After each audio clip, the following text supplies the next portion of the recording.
Yeah, morning, Trace. We have seen a slight rise in cross-asset volatility on the floors today. We've seen that in some of the statistical measures, the VIX, swaptions, FX vols. They have moved up very modestly.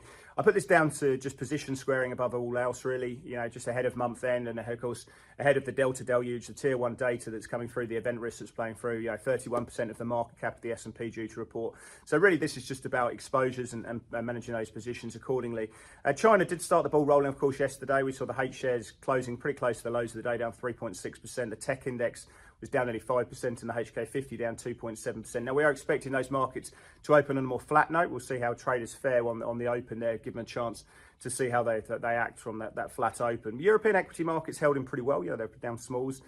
We did see the FTSE up about 30 basis points there. Now, have a look at the tape we're seeing in S&P futures. Now, volumes are pretty light. We're seeing about just over 1.4 million SPU contracts being traded, which isn't hugely prolific. Cash volumes are in line with expectations, or 30-day average, we say. But as the sort of sessions worn on, we've seen sellers, and as that's gone down, that sort of just forced other people to close out some of those exposures there. We just had a bit of a bounce, as you can see, but not far off the lows of the day there. Cash markets are lower. We're seeing de-risking playing through. We are seeing outperformance from obviously defensive areas such as utilities and staples. Energy under pressure because we are seeing crude down about 2% at the moment.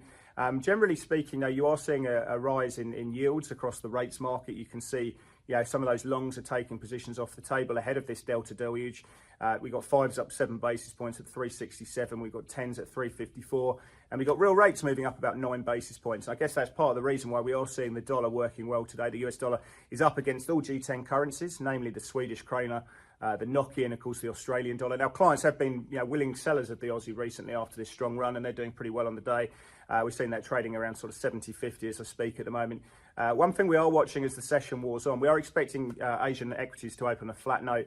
Chinese manufacturing and services could be quite interesting. We're expecting to snap back into expansion. And then going to the US trading session, we've got consumer confidence and then the ECI, the Employment Cost Index. That's going to be something that could really move those dollar exposures. So big day ahead, trade at Pepperstone.